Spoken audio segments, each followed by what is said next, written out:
Tapi ya sebetulnya ini cerita yang amazing ya buat gue gitu, bagaimana seorang direktur saat itu punya fix mindset bahwa gue nggak akan bisa bangun pagi, gue nggak akan bisa datang ke kantor jam 8 pagi, tapi di sisi lain gue juga merasa dihormati sekali.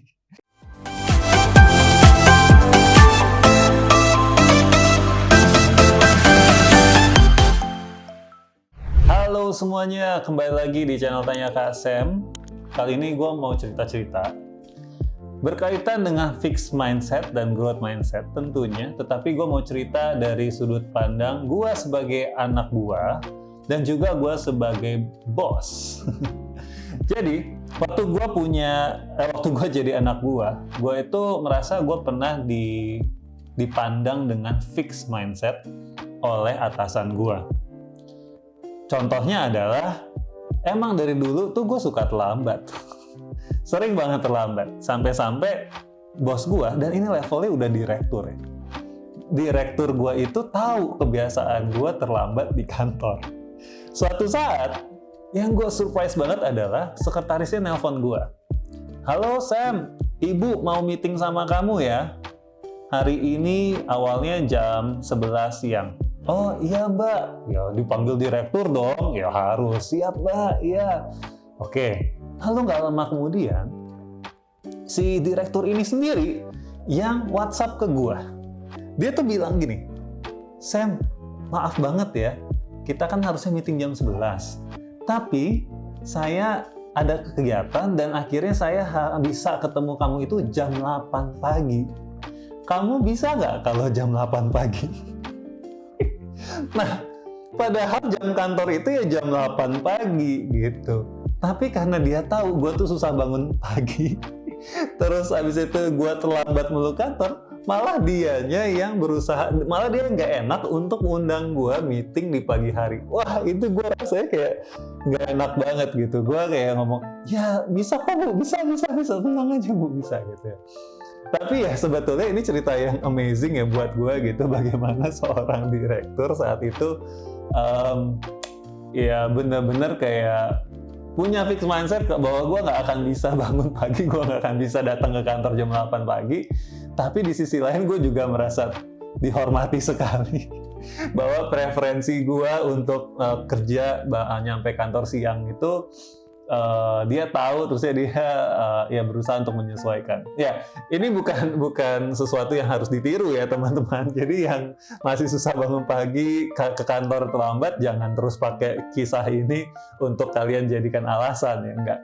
Cuman yang mau gue sharingkan di sini adalah kebiasaan kita itu bisa membangun fixed mindset gitu ya, dari kacamata bos kita juga. Jadi caranya gimana untuk menabrak itu semua, atau untuk supaya kita tidak di fixed mindset kan oleh atasan kita, ya kita harus buktikan dong. Kita harus buktikan. Kalau misalkan di kasus gue adalah berarti gue harus buktikan bahwa gue bisa kok tetap bangun pagi, datang ke kantor jam 8 atau jam setengah 9 dan seterusnya gitu.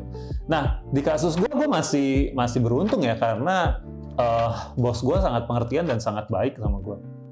Tapi bayangkan ya, kalau misalnya kalian punya bos yang kayak, dasar nih si Sam nggak pernah bisa bangun pagi. Yang ada nanti suatu saat ya, ini akibatnya, suatu saat gue nggak bisa datang pagi, terus karena emang masalah yang urgent yang nggak bisa gue atur, nanti bos gue nggak akan percaya.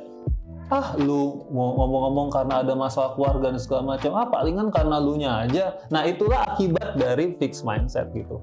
Betul atau salah? Iya, bukan masalah benar atau salahnya, tapi kita harus menyadari kebiasaan buruk kita bisa membuat atasan kita punya fixed mindset terhadap kita.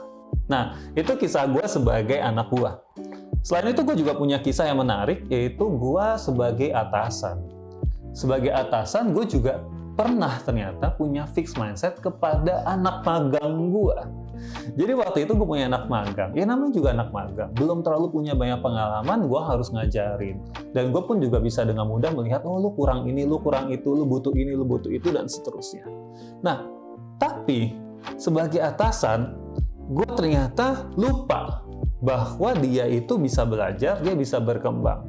Setelah dia lulus dari gue, dia selesai magang dari gue, singkat cerita kita ketemu nih 1-2 tahun kemudian. Lalu cara pandang gue ke dia adalah, masih dia yang dulu, masih dia dengan kualitas anak magang yang dulu, yaitu yang nggak tahu apa-apa, yang masih kurang pengalaman. Padahal pas gua ngobrol sama dia, wow, lu udah jadi orang yang berbeda ya sekarang. Lu lebih dewasa, pemikiran lu lebih maju, terusnya pengetahuan lu lebih banyak gitu. Nah, bahaya banget nih kalau kita sebagai atasan terus-terusan memandang anggota tim kita itu seperti anak buah kita yang dulu belum bisa apa-apa. Kita jadi nggak bisa melihat nantinya potensi apa yang udah keluar dari diri mereka sekarang. Balik lagi ke cerita gua, pada akhirnya ada 2 anak magang gua, mantan anak magang gua, yang sekarang itu jadi partner. Ya, kita jadi berbisnis, kita jadi bekerja sama dalam bisnis kita. Yang satu akhirnya jadi freelancer gua untuk membangun sosial media dan sebagainya, yang satunya lagi jadi klien gua. Tapi ketika gue menghadapi mereka yang sekarang, gue memastikan bahwa gue melihat mereka bukan sebagai anak magang yang dulu. Gue melihat mereka sebagai anak-anak, adik-adik yang sudah berkembang sedemikian rupa. Dan bahkan, harus gue akuin, gue pun juga belajar dari mereka karena mereka punya ilmu, punya expertise yang berbeda dari gue. Nah, jadi buat teman-teman yang sudah menjadi atasan, sudah menjadi bos, jangan pandang mantan anak buah kita sebagai orang yang sama. Ya, coba digali, dilihat. Kalau ketemu lagi, dilihat lagi apakah dia sudah berkembang, apakah dia sudah berubah. Nah, ini cerita singkat gue, teman-teman, tentang fixed mindset dan growth mindset gue sebagai anak buah dan juga sebagai atasan. Semoga dari cerita ini kalian bisa menarik sebuah pembelajaran dan bisa membawa kalian ke karir yang lebih baik dan menjadi atasan yang juga lebih baik. Kalau mau nanya-nanya soal growth mindset, langsung aja hubungin gue di @fprojecthr atau @samuelamarta, atau bisa langsung komen di bawah ya, di YouTube ini juga bisa komen.